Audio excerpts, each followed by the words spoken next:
যাদের সকালে কিংবা বিকালে চায়ের আড্ডায় বিস্কুট ছাড়া চলে না, তাদের বাসায় আটা কিংবা ময়দা থাকলে নিজেরাই তৈরি করে ফেলতে পারবে।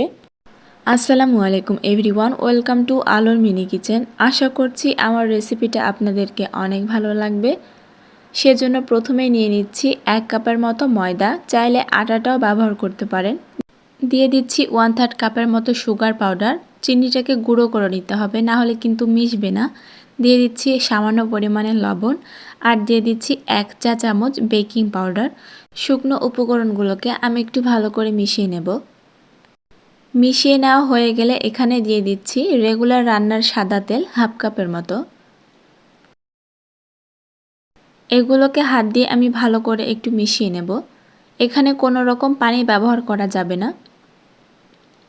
এবার এখানে দিয়ে দিচ্ছি ফ্রিজে রাখা 1 টেবিল চামচের মতো লিকুইড দুধ। চাইলে পাউডার মিল্কটা ব্যবহার করতে পারেন। আমি একদম ঠান্ডা লিকুইড দুধ দিয়েছি, কোনো রকম জাল করিনি। এগুলোকে একটু ভালো করে মিশিয়ে একটা ডো করে নিয়েছি। এবার বিস্কুটটা আমি বানাবো। হাতের সাহায্যে এইভাবে করে বারবার করে প্রেস করে নিতে হবে।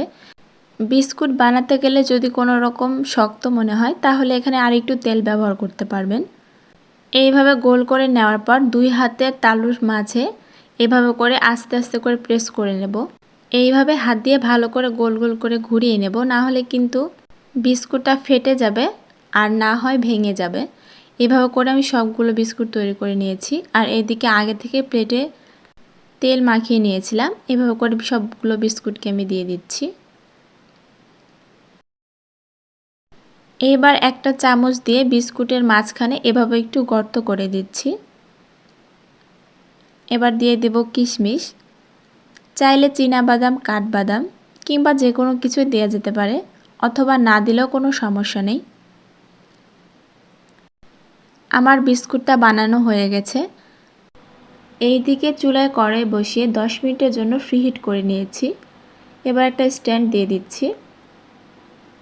এবার বিস্কুট রাখা প্লেটটিকে দিয়ে দেব আর এটাকে ঢেকে রেখে দেব। একদম 25 মিনিটের মতো এটাকে বেক করে নেব। আর চুলার ফ্লেমটাকে একদম মিডিয়াম টু লোতে রাখতে হবে।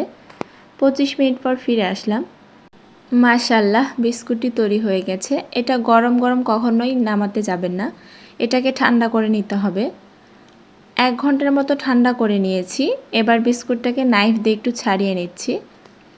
এবার দেখিয়ে দিচ্ছি বিস্কুটটা ভেঙে। বিস্কুটের ওপর পাশটাও দেখুন কত সুন্দর কালার এসেছে। দেখে বুঝতে পারছেন কত সুন্দরভাবে তৈরি হয়েছে। আপনারাও বাসায় বানিয়ে নিতে পারবেন হাতে কিছুটা সময় থাকলেই। আশা করছি আমার ভিডিও আপনাদেরকে অনেক ভালো লেগেছে। সবাই ভালো থাকবেন, সুস্থ থাকবেন। আল্লাহ হাফেজ।